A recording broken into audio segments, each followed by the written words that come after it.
Welcome back to Talking Trusia, where we talk about Trusia. The one thing that we talk about is Trusia, and sometimes D&D and other things, but mostly Trusia. My name is Dylan. I'm a co-host here. My name is Cole, and I'm a co-host here. My name is Jacob, and I'm here. Our most referenced player, Jacob. Obviously. Would you like to share your social security number? Yeah, it's 572-63-8529. He hesitated. That's not it. That's a lie. He lied. That's not he it. lied. Oh, yeah, I did. That's Brown. So. Yeah, definitely. My name's definitely not Alex Ryan Brown. Yikes. We can edit it out, bleep it or something. We won't. Like in Cops, when they're like, "Are you beep beep beep beep beep beep?" Their name's not fuck ass bitch. It's actually something else. Why did that sound just like the Mario theme? Beep beep beep beep beep beep. Well, funny enough, the show Cops are also avid Mario fans. That's a fact. Yeah, there's a whole documentary on I it. think we all know why. How many Mario characters? Just asking. How many? You know, none. Okay, yikes. We can go from there. So you just filmed, did you film Shadows this week or last week? 2 weeks ago. It was 2 weeks ago? We have another one coming up tomorrow. Oh, that's what it was. Okay. What do you got planned for that? Anything that you can tell us, even though this comes out long before? Yeah, so right now they just, I won't give him anything because he plays in it. But he's a player. I am. Yeah. I'll play. Right now they just they left that library I referenced before, and they catch up with this wizard dude who just inadvertently has things that they need. Yeah. And they catch him outside of a Skirin ruin. Okay. And when they catch him, Are they in the ruin lands? No, it's just one that's just on the side. Okay. Yeah.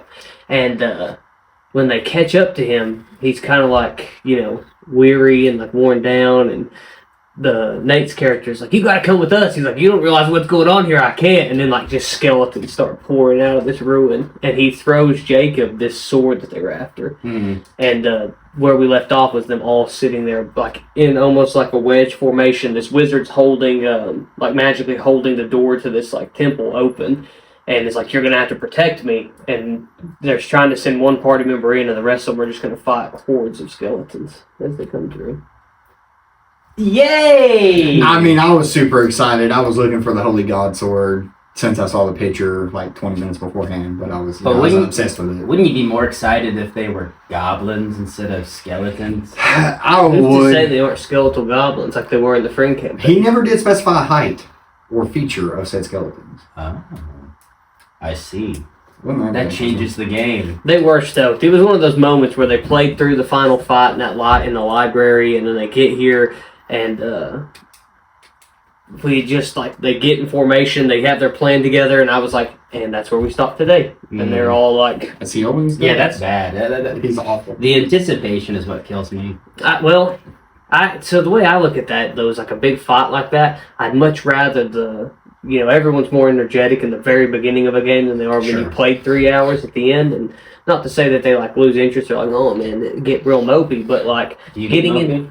Always. Yeah, of course. Getting into a big fight like that, I think, is always more fun when it's the beginning of the session, and then everything winds down from there. Then I think it is if everything is wound up in the very beginning all the way through to the end. You know what I call that? Anticlimactic. You know what I call it? I'm kidding. Really depressing because Matt's character is the one who actually went in to save us all, so very nervous. Well, that wasn't my call. Yes, it was. Mm-hmm.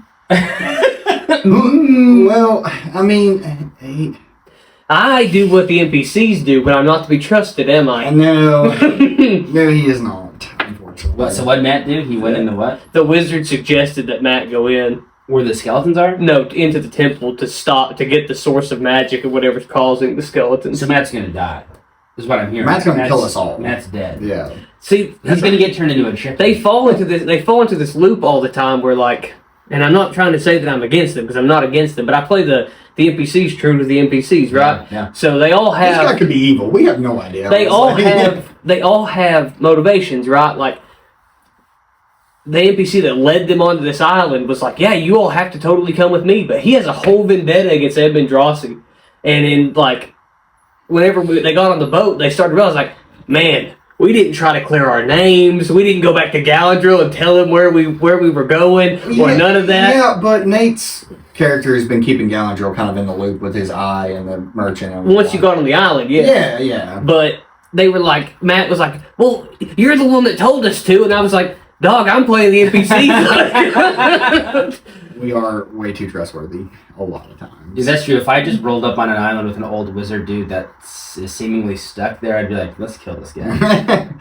He gave me a 6 sword, so I love him. I mean, he's the greatest man. Touche, but are you going to forget about that sword in a session? It's going to be hitting under the flap of your phone.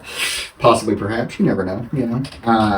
In my sense, I would hope that I get to keep it, but you never know. It'd be my luck at the end of it. They're like, oh yeah, by the way, we need the sword back. I'm like, well, I don't know if you know this, but you need to put that sword in the temple that Matt went into to stop it. It's the only item that can stop it. Now, I don't know anything about the campaign, so if that's accurate, it's a guess.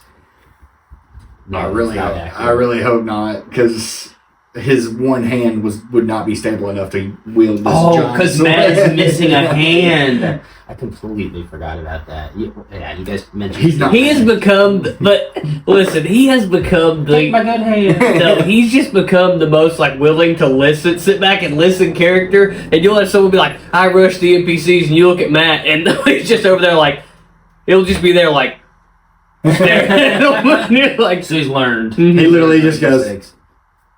Yeah, I think it's Kane learned too. So like, yeah, like I don't know what it is, man. I don't know what draws them to it, but like at one point in time, it was like 5 guards with blunderbuss on the ship, right? Mm-hmm. And they're pointed at the party, and Kane's like, "I'm gonna rush them." I'm like, "Okay." They fire at you. Like he died. He did. He did. Oh, really? They had to like health potion him back to life. Oh. He was on the verge of death. Yes, he was. His character is so stupid. Well, yes, but like needy that he's like, I just want to be a part of the group. So I was like, well, we need a meat shield, and he's like, sure. And it's like, okay. I mean, I don't know why anybody would agree to that. Yep. Unless you're just like desperate, and his character is. So what is he? He's a Loman monk. A Loman monk. Yeah, they're known to be able to really deflect bullets. No. They can take one, though. That's fine. Sure. 4 or 5. 4 or 5. Yeah.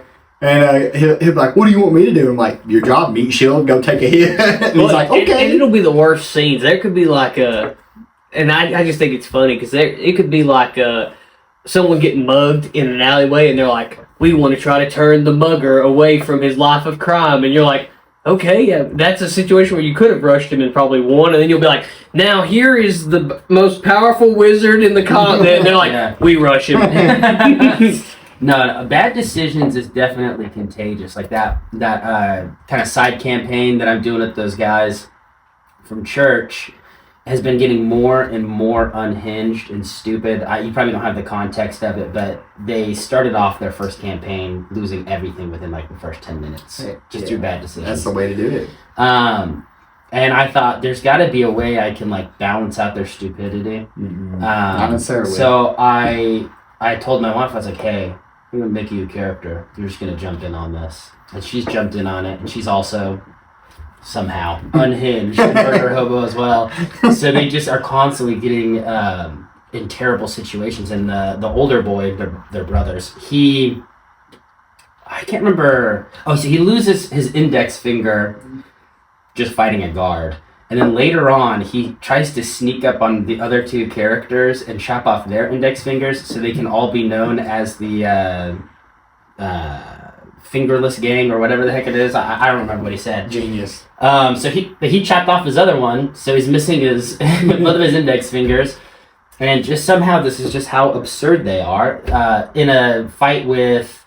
he's a middleman. In a fight with Donman, he chops off their fingers, and he says, you know what, I want them back. So he stabs them onto the ends of it. Now, they're not going to work. Right. But, so he's got these massive index fingers on top of his little hands. Are you gonna have them rot and get like stinky? Oh yeah, I told them right off the bat. And they went up to like in the middle of this city that they had previously been arrested and then put into jail to work in a camp.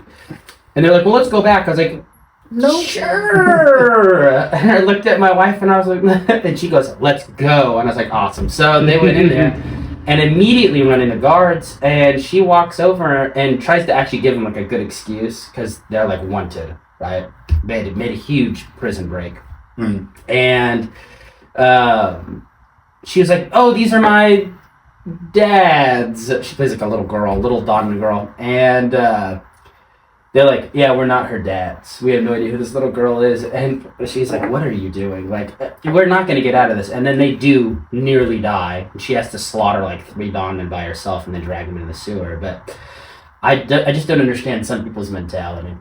I don't know. When I played a small girl as a character, which I did for quite a while, actually. Yeah, it was a Disclaimer. I gave them these, and I thought they would be helpful to them. Not really gave them, but like they bartered for these rings of disguise, and they have 3 charges and they're done. Right? How long did it last? It was till a long rest, so like they can disguise you till a long rest. Like So you're a little girl for 3 days. it's only an illusion. Yeah. It's only an illusion, right? And The Bisky from Hunter x Hunter. yeah, and Jacob expended all 3 charges on the boat. I did. I did. Why? Well, to be honest with you, not very smart. And my character's not very smart, so he's just getting a double whammy because his creator's not very smart. He's not very smart. It's just going downhill all the way. His creator's not very smart? What do you play? Him. I am him. He is me. I am him. He's very me. Well, I wouldn't say not smart. In the moment though, I was like over there like, are we gonna use another charge of that? And then saving grace is that both Matthew and Clark's character also have a ring with 3 charges they have not expended. You just side-eyed you when you said expended. Look, it was a very generous thing for him to give us, and I squandered it. And that's what I do best. I'm surprised that there's no way they recharge or anything. It's just a useless ring now. Is it pretty at least? I like to think of it as just a simple gold band, but I don't know how he actually envisioned it. Very something inconspicuous. Well, he could explain the most intricate thing. You would have no idea. You would never write it down. You're right. I would have wrote it down 4 pages behind where we're at, and I would have never looked back at it and be like, I got a little gold ring on. I guess that is fair. If you didn't use these charges right now, you would have forgotten about it. I would have 100% forgotten about it. I'll tell you who I have 0 faith in. Like, it's not in that game, but he just said I would have written it down and forgot about it. So I'm running the side game for Mark and his friends, and one day it was Mark's turn to do the recap of the session, and he was like, has no idea what's going on. I'm like, dude, you're constantly writing in your notebook over there. What do you have? And I pick it up, and there's it's like broken sentences. Sometimes there's just words, random words of like things Feelings that hurt. it'd be like named like Elam Elmsworth, and then at the bottom it'd be like devil. Like, how do you like connect these things? There's no. It's like when a child plays connect the dots and you end up with this weird scribble. That is actually hilarious. I mean, to be fair, I don't usually look back at my notes. I just rely on what I remember, but I do write it down. See, that's where I get the keen mind feat if I'm playing regular Dungeons and Dragons, and it says that I can remember things that are like so far in the past, and then I'm like I can remember them with 100% accuracy, and then I just make it the DM's problem to remind me about what it is. Yes, that's true. It does get. That's like the biggest thing. I think we all forget between sessions. There's no way you're going to remember everything unless it's, I don't know, recorded and published on YouTube and you'd be able to watch it again. Well, and I have a benefit there, right? Because I can, before every session, go back and watch the episode so I can recall. Especially if there's a decent gap between filming. If there's a decent gap DMing, I'm like, I don't even know what's going on anymore. That happens more often. There's your reaction. So it's just a lot of times I come back and they're like, yeah, and Jacob's pissed about something. I'm like, yeah, I am. What? Gosh, I'm mad. But what is the question? I remember he tried to intimidate the owner of the boat they were on, and he also rushed him, and the dude was explained to be a really powerful sorcerer, and just blasted Jacob straight back into a door. I did. I got fireballed pretty hard, but boat ride sounds absurd. What is happening? So it was not that absurd. They began to. It was a party that was going on the boat, and they began to like get unruly. And the guy who owns the ship is like views himself as so much above them that like the blasting Jacob back into a door was enough for him, and he was just like told the captain, like, "Hey, just secure them in their quarters or." So this was another adventure party. They're getting in fights with. Is that what you're saying? No. On the boat, the boat was like a party cruise. Like it's going to an island owned by the guy. Cruise. Yeah. Well, it's going to an island owned by the guy, and he had diverted the course, which made a bunch of the passengers mad and everything. And Jacob went down there to intimidate him, and it backfired. Well, the dude's like so rich, and like his family is like a huge shipping lord. This one dude like coming after him, he blasted him into a wall, almost knocked him unconscious, and was just pretty much like, okay, just lock him in his cell. Which worked great until the 12-year-old little girl walked out of my room. It did. That was the final choice. Out of context, that's so bad. It is. But yeah, and then that's where like the dude, they find the dude the next morning murdered, and instead of distancing themselves, they inadvertently painted themselves as prime suspect to the murder. Well, when you don't know a guy's gonna get murdered, it's kind of hard to because if everybody who I had a problem with got murdered, I mean, I'd be suspected of so many murders. So many You murders. are suspected of so many murders. So many murders. Google him. Google me. Don't Google me. I am him. I am him. He is me. Oh my gosh. Well, aside from hashing old campaigns, do we have anything else on the agenda for today? On the agenda, Okay, I thought we were going to talk about our favorite colors and all kinds of fun blue. stuff. I like blue. Red. Kind of a powdered blue. Mine used to be light blue, but I'm switching mine now. Yeah, that blue's dumb. Ooh, purple's a good color. The color of the Judicators. Now, I do have some questions for you. And Jacob. You can answer them together or you can answer them apart. If you'd like to share that paper, you may. I think we can do this. I don't think you can. You're right. We can't. First things first. We're going to blindly rank wizards by power. So there's 6 of them. Okay. And you got to decide where you want to put them. Okay. All right.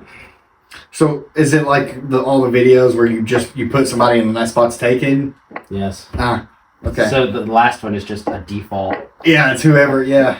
Are we gonna say? Okay, we're gonna hold on. We got strategize. Strategize. Are we gonna save the first one till last, but then that could bite us in the ass, or do we just go ahead and just put them where we think they're gonna be? Let's just put them on. Okay, we're just gonna put them where we think they're gonna be. That was a great strategy session. Okay, first one, Merlin. Merlin? Oh, we're doing like even people outside of All this? kinds of wizards. Oof. Oh my god. I would put Merlin as a 4. Yeah, I agree with that, yeah. If If we're going all fantasy, there's going to be so many people yeah, in this. there's so many different types of Merlin as well. Like, are we talking about like actual Merlin? Or are we talking about Transformers Merlin? Merlin, yeah. Well, there's like Transformers Merlin. There's like the cartoon Merlin. I'd say your standard Arthurian legend. Yeah. Okay. All right. Yeah. So. Hey, if we're doing standard Arthurian legend, I'm good with 4. Okay. There's the Merlin from Fairly Odd Parents, where he was just a con man trying to get Arthur to draw the sword. We might as well just make the rest of the video be all of the Merlins. You know? All the different. There's a lot of Merlins. The multiverse of Merlin. There's a lot of Merlins. All right. Next up, Jacob. You may not be a lot of help for this, but Septus. Oof. Well, who is known for combat. So to be fair, this is powerful. Like less of Number 3. Number 3, me lord. I have to agree with number 3, honestly. Tell me what your favorite thing about him is.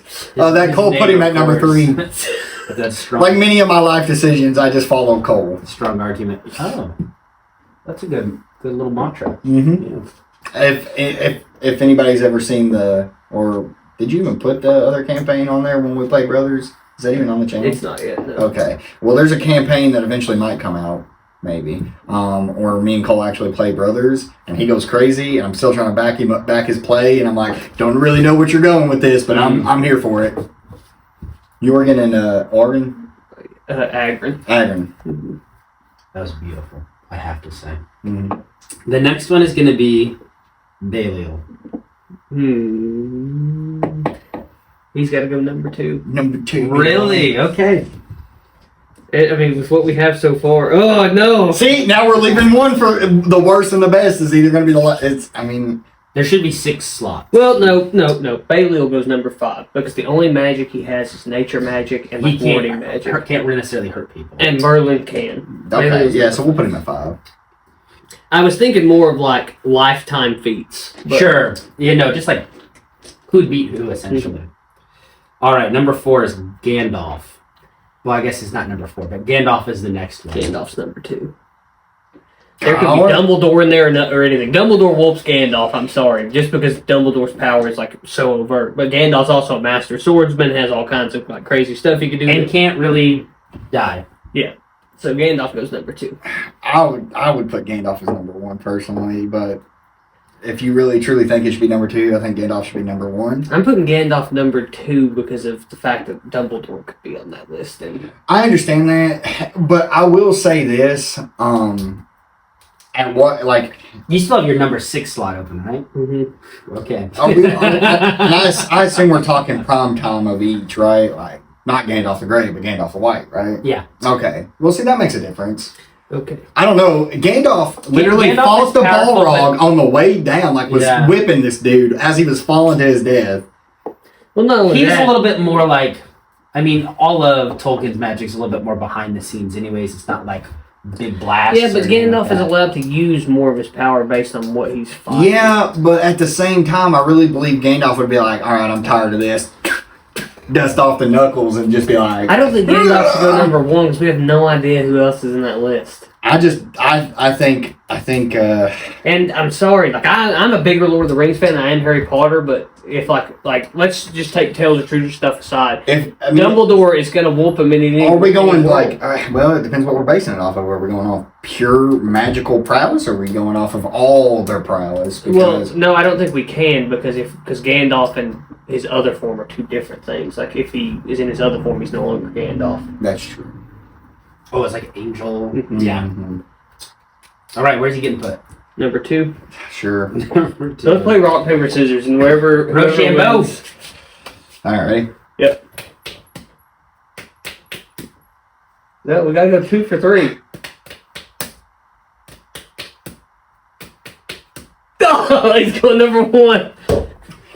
And that's how you strategize. If you notice, I played rock all the way till the end. I embarrassingly did not notice that. All right, the next one is Dumbledore. See what I mean? I put Dumbledore as number 2 personally. I think. And then he's gonna hit me with Galadriel. We're gonna put Galadriel as number 6, and that is not happening. So Dumbledore is number 6 now. No, I think he's number 2. I don't think he's better than Gandalf. I guess you'll just have to Rochambeau again. Also, I would like to say that Gandalf has sick, nasty fireworks. Dumbledore does not. He just drinks stupid water and gets sick and dies. I think he could easily just launch anything and it would look like a firework. Well, that's probably true. I mean, he also did a lot cooler shit when he was younger, but it's whatever. Yeah, as if parting that inferno so that him and Harry couldn't go through it wasn't enough, huh? All I know. Do you know how gangster it is to come flaming out of a chimney and be like, it's foolish of you to come here tonight? Okay. All I'm saying. That does go hard. And here's my thing, too. Like, if you're looking at both of those characters, again, Gandalf never does any really overt magic, but Dumbledore is just launching spell after spell after spell. The repetition of it is insane. He is like machine gunning spells. I think Gandalf could take more hits. I think if they sit there and... Yeah, I think Gandalf's durability... Well, no, I actually don't think Gandalf's durability is that much higher. I think it is higher, but I don't know if it's that much higher. I mean, I wouldn't say it's not like way more higher, but it's enough. You should talk outside of the podcast. Talk to Brown about this because I pointed out something to him that he then researched about the Wizarding World of Harry Potter, and he was like, "I hate that. That's stupid." But you're just talking about Wizards' overall durability being insane. In Harry Potter, they are. I mean, I understand that. They're kind of like, because we had durability goes kind of like super soldiers. Well, there was that whole video of like Americans at Hogwarts during the last battle, and they're like, "Well, I've got a gun," and I'm like, I understand you have a gun, and a lot of Americans are like, hell yeah, brother. Like, take a gun to A wizard I fight. do think Yeah. a gun would. you think that, but then the dude turns to smoke as soon as you raise your gun and he's behind you. You know what I mean? I brought 2 guns. Right, I get that. And you could give him the old behind I'll the be ear your blast. Huckleberry. You could. I think where we really messed up, and this is not realizing in the very first placement, there were other things involved, other genres involved. Because if I had, we probably would have put Septus as 4, and then we would have had our 3 slot open. I'll honestly All right, and the last one is. Did you put Dumbledore down? Yeah. put him down. All right, and the last one is Galadriel. Of course. See, but Who, in my opinion, magically, I know Cole's not going to agree, even though it's his creation. I do think Galadriel would beat Dumbledore. Dumbledore. I can't agree with it. I mean, it's not a good placement. I will admit that. Yeah, And Galadriel also- It's the is only one- last one. It's the is only insane. it's the only one out of place. If we could literally shift this and And shift put- it down yeah, one, yeah. I'd be okay with this list. Yeah, if we could move Galadriel up. I mean, three. here, To you got to three. think like hacks wise, Gandalf wins, but Gandalf's not winning just in like a firefight. So although he's not going to necessarily die, Dumbledore would beat him. Depends on if Gandalf's moth's around. That moth is single-handedly the best hero in all of Where does he come from? Where does he go? He just Where got, does he come from, Cotton Eye Joe? I mean, he kind of pops up and Gandalf's like, "Oh man, moth! What did you bring this time?" I mean, my problem is both Gandalf and Dumbledore always send help way too late, like way too far into the battle. Like everybody's like, well, why did they send eagles at the end? And people are. Hey, why didn't he just give him the sorting hat before he went down to the chambers? He knew he was going. Everybody's like, oh, he didn't know he was going. In my opinion, Dumbledore always knew what Harry was about to do, and he's like, let's see if he lives. Let's I just see if he lives. personally hate Dumbledore. I just do. I just do. I just don't like him. Well, it's a hard thing for me. He's a likable character. It's a I don't like the switch. I don't like the switch from the suits to the robes. That's true. Man went hard, right? And then boom, robes. The robes go hard. I don't think that. I disagree. The robes go hard for a man whose password to his office is Sherbert Lemon. Like, that is the password That's to his fair. office. That's fair. He's a little weird. A lot of weird. Yeah, he's a lot of Pretty weird. weird. I think he got a little too many knocks to the head from random beasts that he was battling, but Yeah, that's what it was. the beasts. It's hard for me because Gandalf is way more of like a favorite character of mine than Dumbledore is. I do like Dumbledore, but Gandalf is like the G in my mind. Like, I have his sword hanging in my house. I do not have Dumbledore's wand hanging in my house. Well, the thing with Gandalf is he has a little bit more, like, the mystery makes him more. It's that interesting. inspiration ability that I love about Gandalf. That's good too. I just like how you got a level 20 wizard in a party full of level like 1 through 5, and then he just like disappears Mhm. all Go the on. time. Yeah. That's because he's the DM's character. He'd be there for all of it. There'd be no story for everybody else. Right. Right? But it is just like just from like a if it was a real world situation, it'd be like whoa, come with me to the mountain. It's like that's crazy. Well, also, I really feel like Dumbledore kind of pushes it off a little bit too much onto everybody else. He's like, I need you to go do this, and you go I do don't think this. that's accurate. I think he shouldered a lot more than like what people really think that Dumbledore shouldered on. I feel like Snape shouldered the most in the whole Snape story. was taking the L left and right just to make sure. So in my opinion, Snape's character more so does that as an atonement thing. Like, I don't think it's a Dumbledore force thing, really. Like, Oh no, I know that's what I'm saying. I think he does shoulder the most I think hardship. I mean, he plays both sides, and that's tough. literally my favorite thing ever And he's hated by both sides. is watching Harry Potter with my wife, who was not allowed to watch it when she was growing up. So I got to experience it with her for the first time. And she's like, I hate Snape. Snape's the worst through the And whole then you movie. get to the last Yeah, one, and then you're I'm like, like, oh! Yeah, I'm like, wait. That's a hard take, though, because I have similar experiences, like when my sisters got old enough to watch it all, and like, we hate Snape, and I'm like, I won't say anything because I want them to emotionally experience what I experienced. Oh, No, no. that's why I don't think it's a hard take. Like it is. You're like, I hate him, and then you're like, oh wow. Well, he really is his biggest advocate. I remember coming out of the movie theater after watching the one where Snape, kills Dumbledore, and I'm like, he's not dead. I'm like, they'll find a way. he definitely is dead, for If sure. it was D&D, they would have found a Well, way. and then the whole time, my wife's like, you like Snape? And I'm like, I always. And then, like, she's like, what does that even mean? And then at the end, you know, he's like, Lily, and he's like, always. Yeah. I know you on a very personal level, and it would not shock me at all if you were never a Snape hater. You're like, yeah, here, take the book and Screw Dumbledore! There will be no silly wand waving in my class. It's like, yeah, he never really did anything bad. I agree. And that's why the new series is, I don't want to get political, but will be interesting with Harry's suspicions of Snape is going to go kind of weird. It's I mean, hating a strict teacher because they're a strict teacher is stupid. I know, like, there's something mysteriously dark about him, but he is wearing dark clothes. Also, the one guy who was a boob the whole time literally had Voldemort on the back of his head. So, you know. What was his name? I forgot. From Professor Quirrell. Yeah, everybody, he's like, trapped in the dungeon. He like, just what you want to do.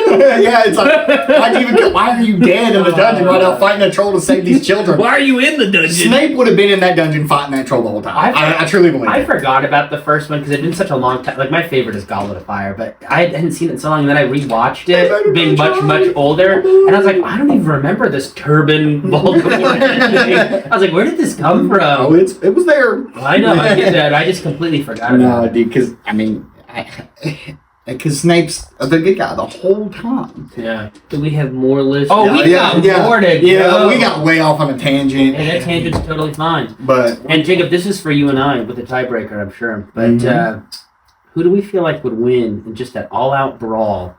High or Cedric Silent Knight? Because I'll say I bailed you out of many occasions.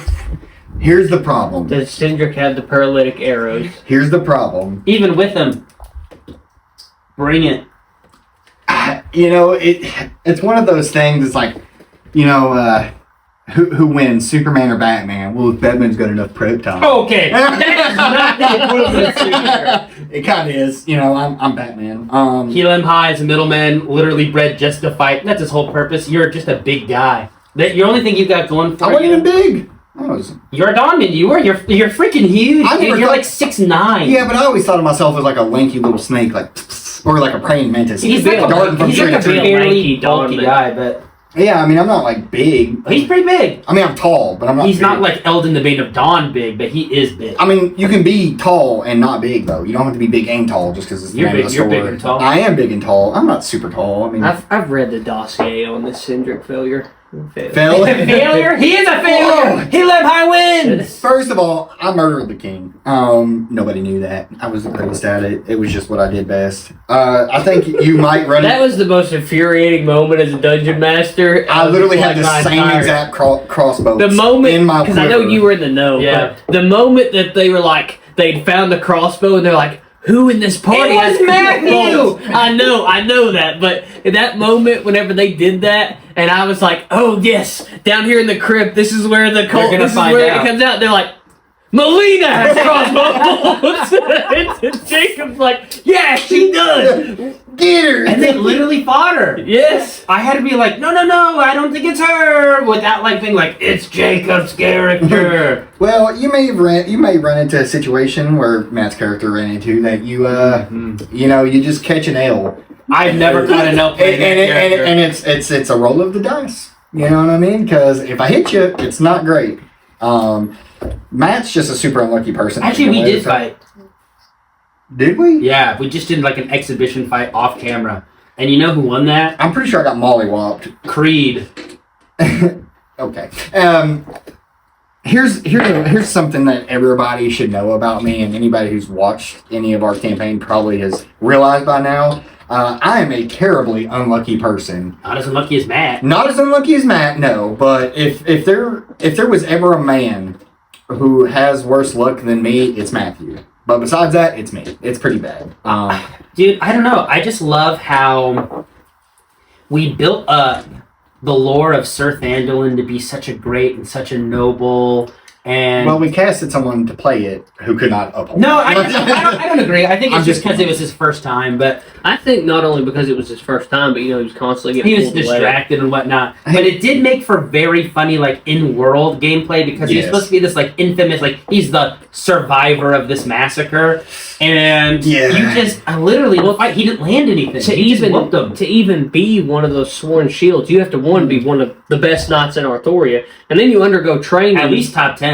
Right, and then you go undergo training with the Scarlet Guards of the Elves, which are like the most elite fighting force on the continent. Middleman. Duck Guard. I don't know. Cindric wasn't my favorite character to play. Really? To be completely honest, no. Like I said earlier, some of you guys you haven't got to see it yet. But when we were playing dwarves, me and Cole were, and it was like, it was kind of that was a really good character for us to play because it was really fun and we got to do a lot of stuff. Now there were some things in that campaign that I really did not agree with, but the character itself was probably one of my favorites. Was Jorgen. I mean, that makes sense. To be fair, when we created Cindric originally, we did base it. That's you. That's your character. Right. I mean, he's 100% based off you. So I could get like role play wise, but it wouldn't be as fun. Right. You play yourself. You are literally playing yourself. Yeah, you play yourself, and you're like, this is boring. Which that's a whole self help book there. But the answer is he let mine. He let my buttons. He let mine. Say it. We do have swords over there. We can. I will say, I'll whoop you. A lucky strike is a lucky strike. So. But that's a cigarette. It is. Yeah. It is a cigarette. But, just ask Dawn. Well, Cindric wouldn't have a sword. It's not even. He didn't have a sword. So. Okay. Well, we'll get a crossbow. Yeah. You know what? We'll do that. You grab your sword. I'll go get my crossbow, and we'll just figure out who wins. Bring it. And you did have a sword, FYI. I didn't. You did. You had a dagger, a sword, a crossbow. You had poison-tipped arrows. You had a boot knife. No, don't forget to grab the poison-tipped arrows from your house, too. I do not have poison-tipped arrows. Those are highly illegal. Rattlesnake venom? Those are highly illegal. I can't. Listen, I just watched Holes again. I did, too. It's so good. I could watch that honestly once a week. Again, my wife got to see a lot of movies. She watched it with me for the first time. Now, mind you, we've been together for 10 years, and for 10 years she has heard, well, that's too damn bad. What's too damn bad? And I kid you not, she hears it from the kitchen, and she goes, that's where that's from? And I'm like, yes, your whole... It's just such like a simple but wonderful like formula for such a good movie. She also didn't understand. I can fix that. Oh, dude. I'd let him fix anything. Sam. That's Gus right there. Sam. It is Gus. Yeah. It is 110% Gus. But you could see Gus playing that character in a play, like an on-stage play. 100%. That would be Gus. 100%. Gus would be the guy. He's the best character inside. He's like, I'm playing Sam in the Holes. super sniffer. Doing the combos. But oh, I love him so much. I love that show altogether. But well, let's hear about classes. What are our favorite classes to play? It doesn't have to be Trusia. Just any class. I will say this. There are some class development that is coming out that we're doing for Tales of Trusia. They have created some classes, and I don't know if you want to divulge those yet. They're fire though. No, they are the bee's knees, my man. Like, it is awesome. I love it. I love the things that they're creating for them. They're whole new classes, and it makes you want to play 10 different characters at once. And just they've to be able got to pieces of the them. old stuff. The things you like about old classes are in there. New stuff, great new razzle dazzle. Exactly. Really cool new mechanics that a bunch of different people have worked on. I mean, it's going to be really exciting stuff. Yeah, so I guess we'll just go with OG classes then, because the new classes are so... I cannot express to you people how great it's going to be. Start there. Start with you. I mean, you're the one with the notes. Well, I've been talking on it. You go off of it. I don't think that this is... I don't think that this is going to be news to anybody here. Wizard. Yeah. Wrong. Anyway, and here's why. My favorite character to play is the Wizard. And some might say, Cole, why do you like to play Wizard so much? I have wrote down... Cole, why do you like to play Wizard so much? Thank you. I think it's because in like a lot of the stuff I watch, I really like the super helpful secondary, like old like old grandfatherly like characters like Gandalf or Dumbledore or You got like a even Yoda. Yoda. King. Hey, that's totally fine, man. I just like that kind of character, right? Yeah. Like I really love like the wisdom that they bring, or the heaviness they can bring to a story, like Obi-Wan Kenobi, or a good one there, like an example that like kind of captures what I'm talking about is like when Maul goes to Tatooine to fight Obi-Wan, and Maul's like, "Look what's become of you," and he's like, "Look what I've risen above," and you're like, "That's the line." And then, yeah. So I wrote down some like. I gotta interject real quick. The breakdown of that fight. Do you also mislead so people on the attributes of their father? Yeah, I do. Yeah. Okay. I'm just making sure because he was committing like some class A. Like I'm a real crimes. ends justify the means kind of wizard. And then Obi-Wan's like, "Yeah, he was there. He fought." And it's like, he was murdered. I can't believe he's turned to the dark side. Anyways, wizards. And like some examples of like that kind of capture, I think the kinds of wizards you can play that kind of fill that. And I know these people aren't wizards in the media they're in, but they're like you can kind of take that personality and you can apply it best to I think a wizard in D&D. Saul Goodman. Like Uncle Iroh from Avatar. I think you can do that with. I even put on here old Obi-Wan and then Yoda himself. Yeah. You can do that with. Now you could make the argument for a lot of the Jedi. You could do that with a monk class too, or maybe even a fighter in Obi-Wan's case, but. I think the older versions of them you can capture the best in the wizard. I would like to say R.I.P. Mako, phenomenal, love it. He said Uncle Iroh, gotta mention him. You know, it's just, God, I love it. And then Uncle Iroh was also a wizard. I kind of like the subtle power play of the wizard, where like you play him for a long time, where he's just like this hobbling old man, or like this goofy character, and then you +4 strength modifier. Well, then you Avatar Roku, where like you think I am weak, and you like, flame the tree up, or like and I've done similar things in campaigns before. Like it can help you in intimidation checks, like people thinking you're weak, and then like I remember one campaign I grabbed the back of a goblin's head, and like. Just role played, ignited my hand like Fireball was going to cast as my intimidation check, and like everyone at the party's like, "That's the sweet old man," and I'm like, "We have business here." That's like the best anime trope ever. That old man who's like hunched over and he takes his robe off and like sits up and he's just yoked. Well, I think it's more of a Gandalf thing. Where I have that also written. I was about to say Cole is very Gandalf in a lot of ways, but he's only in D&D. He's also the kind of guy. That's not true. That's not true. He's like the guy who's toking on his pipe. He does have a pipe. He does love using pipes, but he's a midnight toker. Yes, and he's walking up and he's laughing, and he's doing fireworks off and doing little smoke things, and then Matt talks to me. I'm like, full of a Matthew. And then even when he figures out that he has the ring, and he's like, "I'm not trying to rob you. I'm trying to help you," and it's like. And then he does the whole "you take me for a fool," and then like someone who does parlor tricks, and he gets serious, and you're like, "Hey, fuck, Gandalf's pissed. Like, what did we do? How do we fix this?" Yeah, and that's what I really love, like that aspect of play. I really do. Like Gandalf is one of my ones for subtle power, and then like even Yoda, like that scene where like the Emperor blasts him. I know I'm talking about D&D wizards, but I'm just kind of trying to hit those like the kind of things that like the cinematic kind of things that like make me like to play it for that. Subtle power plays, like when Yoda walks into Palpatine's office and is caned and he gets electrocuted and he comes back a badass, and you can largely do that in D&D. Now, I mean, you're not taking a lot of electrocution as a wizard in D&D or any image, but you definitely can have those moments where you're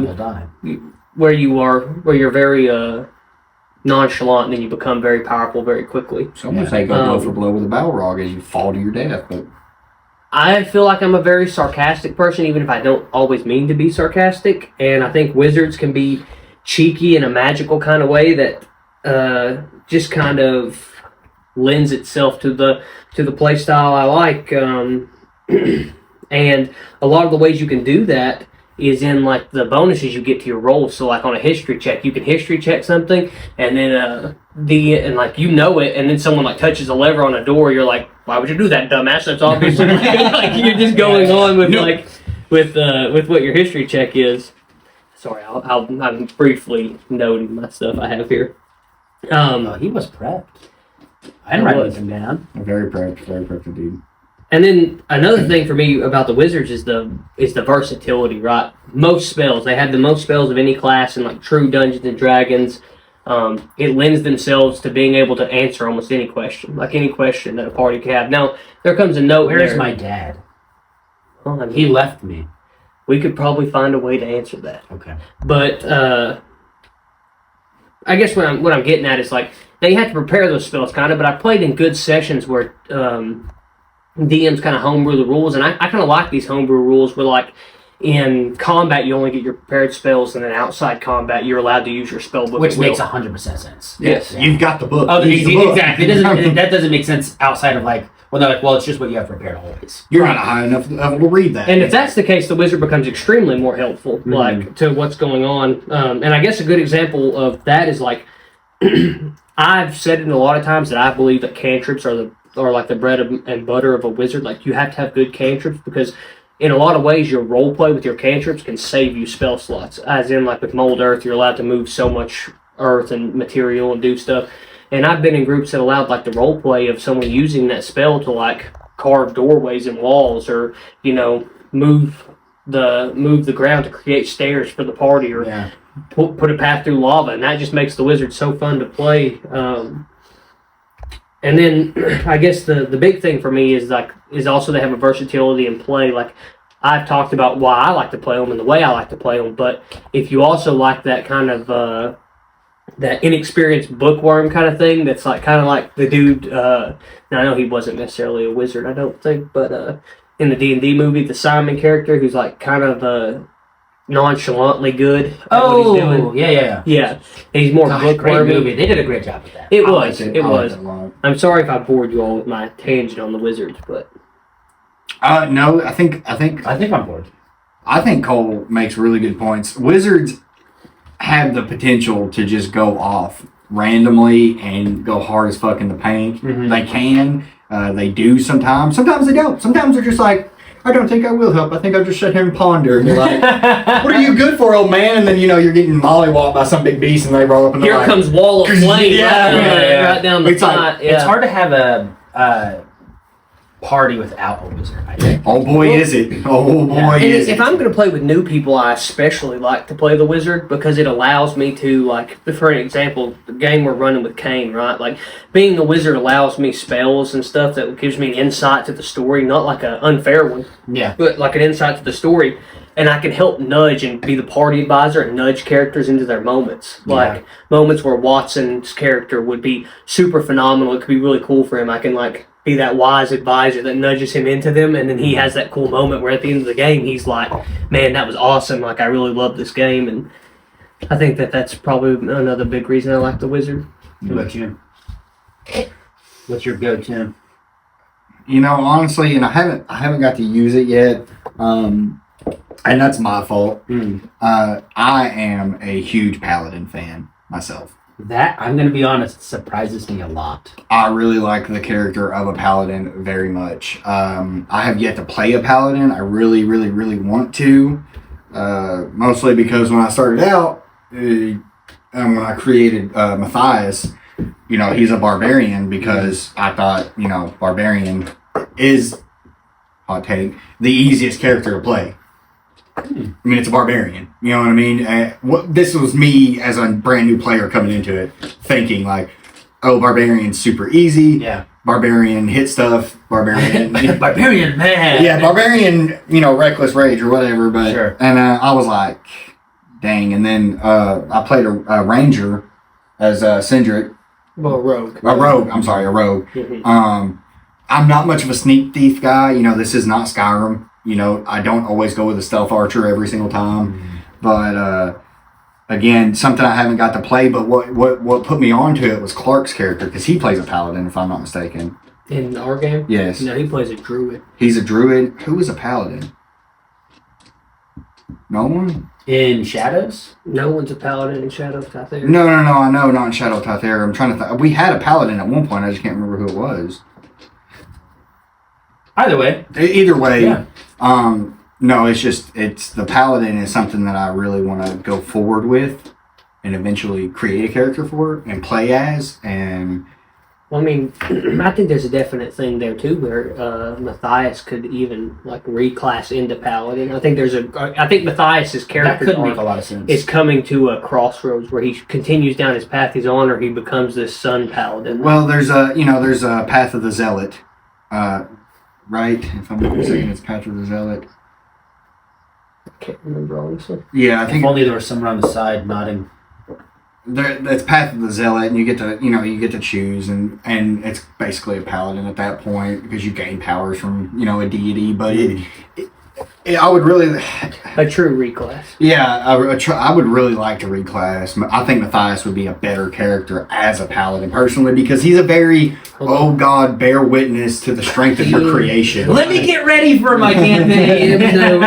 Deny Jacob's Reclass. wishes. Yeah, I mean, it would just. I think being a paladin would push him over the edge of being like awesome. In my opinion. Yeah. If he becomes a paladin, find a way to make him break his oath. And I think we're going to see it in this next campaign. Like you said, I have the Holy God sword. Not what it's called. Oh my god! not what it's called at all. Have you seen the barbarian dude who it's like an animated D&D thing where he's like hunting monsters down? No. Oh my god! And there's like one that's definitely supposed to be after a gift, and this dude's like, my sword has every enchantment known to man. And later on when he gets beat, he's like, by every enchantment, do you mean even the bad ones? He's like, yes. Yes. And then there's like a Dracula character who's like, that sword's not anywhere near as good as I thought it was. Actually, it would be a very interesting story-wise. All the best and the worst perks. Would they balance out? I don't know. Probably not. Well, I think you should just watch it when it's done. It's a very good YouTube video, but he like somersaults and goes to hit the barbarian. His sword just shatters. That's phenomenal. That's terrible. My goodness. Yeah. No. It'll remind you of those like Meat Canyon videos. I love Meat Canyon. But go ahead. It used to be good. I'm sorry. Your favorite class is Paladin. Yeah, it is Paladin. I think, I don't know, it just seems very interesting to me to just have, you have an oath, you take it, but literally at any moment you could break that oath. Like, at any point you could just... It gives you actual stakes in the class. Yeah. It's like a decision you make at any point could separate you from that. Like Under harsh consequences, yes. Under harsh consequences in some instances. Some instances, I don't think it. It's like whatever. But most of the time, it's like, oh shit, I made the wrong decision. Serious consequences coming. Right, like because you could be in the middle of a fight, break your oath, and lose your power. Mm-hmm. I think that goes a lot for like. As a DM, I like playing with like the packs, the packs on classes and stuff. Yeah. Because I know for a fact my DM, who DMs most of my games, if I fucked up mid battle, he'd let me know it. He'd let me know it right then and there. It would not be after the fight. Oh yeah, by the way, you broke your oath. Guess what? You lose your powers. It'd be like, hey, numbnuts. Guess what? In the middle of the fight, you just lost all your strength and fall to your knees as the damnation finger actions come, and you're like, I don't know what I did, but Vorkoth tickles you. I do like the packs because you can really get characters into some fun stuff with the packs. Pact. Yeah. Pact. Oh, okay. Like for example, Mark's character in the game he's playing was resurrected as a warlock for a devil. And he's being forced to do these contracts and not let the party know. So the party's going to advance like what their stories are. And Mark's going to he goes and puts a plague on this dude's family. Nice. And then goes and negotiates the dude's soul into this contract just for the... Well, it also gives you, you just... I'm not saying you should change them like you do your underwear, but you can change oaths. You know what I mean? Like you can go and you might run into a situation where you're doing you're the good guy. You're an oath whore. And then you're like, I want to break my oath and go to the bad guy. Well, then the good guy may not want you back. He may take you back. He may not, and that would be very DM discretion wise. Mm-hmm. Like, well, you murdered 60 people, so they don't want you back, or you just pushed an old man down. Like you made a mistake. You just bring 60 babies into this world. Help deliver them. Oh, I would. Oh, you mean deliver them? Yeah. Oh, I thought you just meant create 60 children. I was like, don't mind if I do what they do. But no, I don't know. It just seems like you have... Obviously. Mm. But it seems like it would be very, very fun to play, and I hope to either get Matthias into that role, and he just might find God and change his attitude. You never know. So, Dylan. I'm boring. I mean, I think it's universally known that The Ranger. it's the Ranger every time. I think the Ranger is becoming more and more limited in what it can do, and that's why I'm really excited for Brown's Warden. I think it solves a lot of those issues. But yeah, I don't know. There's something interesting to me about going into the tavern and that mysterious guy who's just out of the front lines of the frontier, just sitting there smoking his pipe with a pint of beer with him, or mead. I just think it's a character that I find very dynamic and that no one on the internet does. But I think you can do a lot with them. And same thing with story. Like you're like scout class. I'm going to go in first and look and come back. And I just have always found that fun. It's a little bit more of a mobile class. You're not the strongest. You're not the most. It's a master of none, right? Jack of all trades. And they do get pretty decent magic later on. But yeah, I don't really have any grandiose reasons. I just like them. I think they're simple to play. Hey, I like to dual wield. That's it. That's all you need. But I just think they're neat. With the Trusian classes, though, there's a lot of things that I didn't think I would like that I really am itching to play. Oh, really, really bad. Dude, sometimes some of those things they said, I was like, that makes me want to change everything. Like I said, it just makes you want to play 10 different characters at once, just so you get to experience all of it. You might get your wish. You will. The next campaign actually is just going to be me. Just me. I'm going to be playing 6 different characters. We're going to need 6 cameras. I'm going to be the DM, and it's just going to be me with different clothes on, hats, mustaches, but I'm going to play all characters at once. And we'll dive into that more on the next episode of Dragon Ball Z. All right, it's been real. It's been fun. Peace. Peace. Peace. Peace. War. War.